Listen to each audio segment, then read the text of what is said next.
Hi, welcome to Concept Based. I'm John Hepworth, and this is a Year 11 extension concept. We're in permutations and combinations. And I wanted to do some questions in here. I definitely have time on the scope and sequence. And also what I wanted to do was address some concepts that underlie whether things are actually combinations or permutations. I did have a question on I think it was on TikTok, where a student asked, it's great that we understand the definitions, but how do we know when do we choose which one? That's a great question. So I'll try and delve into a couple of things where I think there are indicators in questions that will tell you which one it is that you should be using. Let's have a look at this question. 15 people try out for a team of 5. Excuse me. Anna and Billy will only play if they both make the team. What is the probability that they will play in the team? Assume equally likely for all players to play. Now, it's pretty important that I put that down the bottom there, because if Anna and Billy are terrible at whatever sport it is that they're trying out for, then the probability of them not getting in the team is highly likely. So you do need to assume equal likeliness here for the selections, and that's the case in all of these calculations that we do. We don't have any information about all the players, so we can't take that on board. There are higher level of statistics that does take that information on board when you can do those sorts of calculations, but in the HSC for extension, we will be assuming likely outcomes or equally likely outcomes. So the indicators that I want to talk about in this question that tell me what type of question it is first and foremost that I see the word here, team. If you see the word team, it's a massive indicator to you that we are talking about a combination, not a permutation. And the reason is that you're either in the team or you're out of the team. Being in the team first or in the team third or in the team fifth doesn't matter. You're in the team or you're out of the team.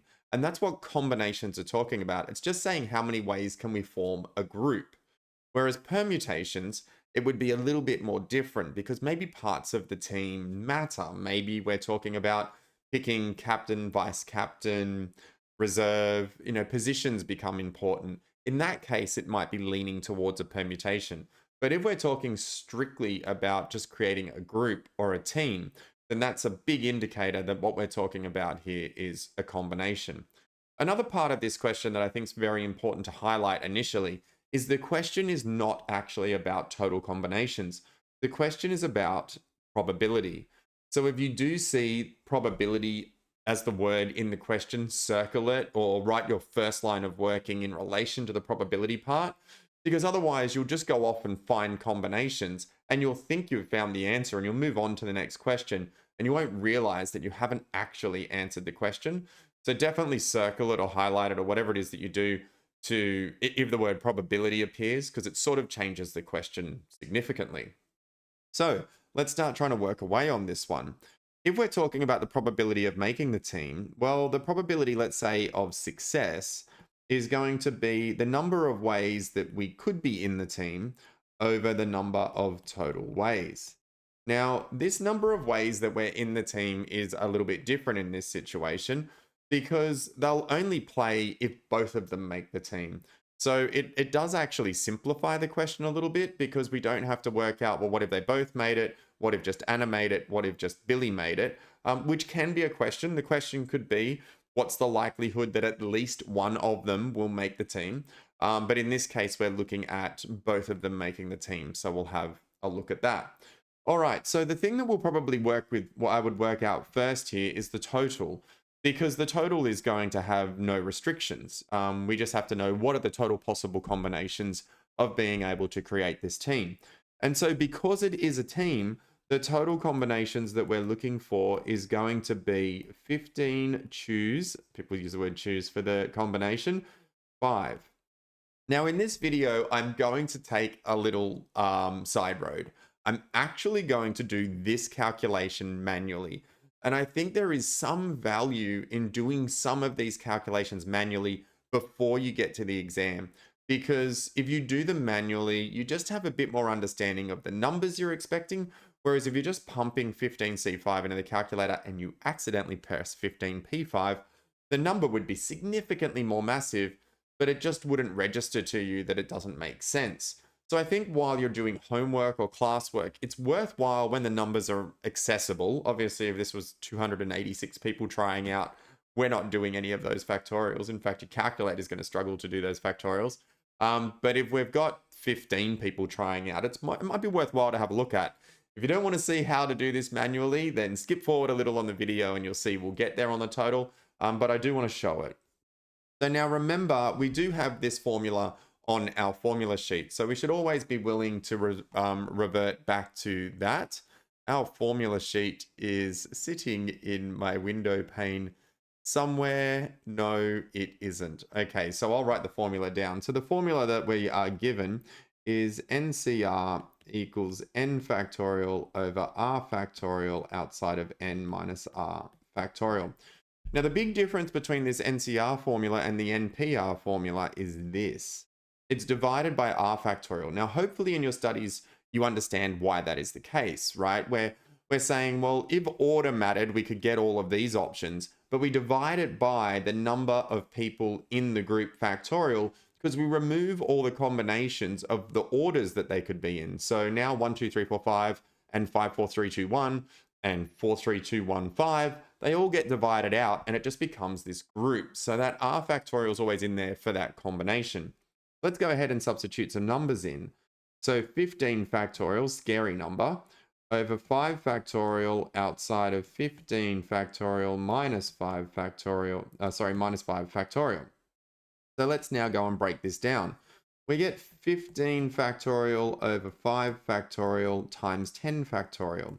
Now, the reason why I'm saying try and break this down is it just helps you recognize that we're trying to make the big one like the small one. That's always what helps. This helps by going through this because it helps you with the algebra in the future when you're thinking, how is it that I can possibly break this down?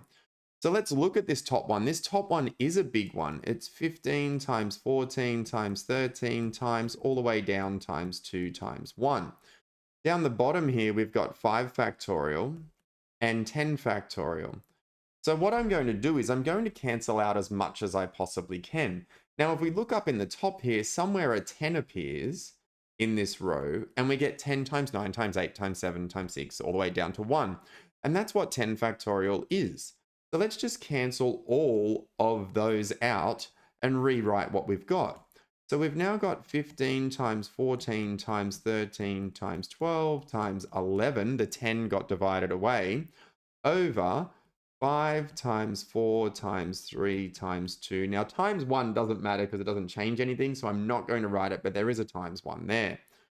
Now, what I want to do is make this as small as I can, as quickly as I can, because look at these numbers. So I'm going to take the big numbers and divide the big numbers. I'm going to take this 5 and put it into 15 and be left with 3. I'm going to put this 4 into 12 and I'm going to be left with another 3. I'm going to put this 2 into this 14 and I'm going to be left with a 7. I still have a 13 and an 11. And down the bottom here, I have a 3. Now, luckily for us, a 3 appeared in the top. So this 3 cancels with this 3. And we're just down to this calculation. 3 times 7 times 13 times 11. 3 sevens are 21. And 13 times 11. Now, I know 11 11s are 121. So 12 are 132. 3 of them are 143. How would I multiply these two numbers quickly? I'd say 20 lots of 143. So I just double it, 286, add a 0, but I need one more lot of it because it's 21 lots of it. So I add these together. And so if I do 2860 plus 143, I'm going to get 3003. Now, if you pick up your calculator, which is super easy, and go 15 NCR5, we get 3003. The answer is correct. Like I said, there was a little side path I was going to go off on just to show you this process of cancelling down. This step right here is gold. Recognizing that that 10 cancels all those bits off the bottom there, that's that sort of algebraic idea of what we're doing. All right, so we've got our probability of success now as being in over a total, and that's out of 3003. So how many combinations can we be in the team for? Well, let's say Anna and Billy are in the team. And then there are 3 more team members that need to make the team up. So Anna and Billy locked in here takes them out of the 15 that are possible to be chosen from. And so these three remaining players is actually chosen from the 13. 13C3. Now, I'm not going to put you through the process of doing that again. 13C3 is 286. So there's 286 ways that Anna and Billy can both be in the team with random three other players that are there. So therefore, the probability of success for this is 286 over 3003. My spider sense is going off and saying that that's probably highly divisible. So let's write it as a fraction in our calculators, and it ends up being 2 over 21. And that therefore becomes the probability. Now, because this is concept-based, hence why I went through that side path to look at that concept of how these things are simplifying, we should think to ourselves, does that make sense? 2 out of 21 is not likely, right? And we're picking a team of 5 out of 15, but the real restriction here is that you have to pick both of them in that team, and that's unlikely for both of them to get in there. So our probability of 2 out of 21 is going to make sense.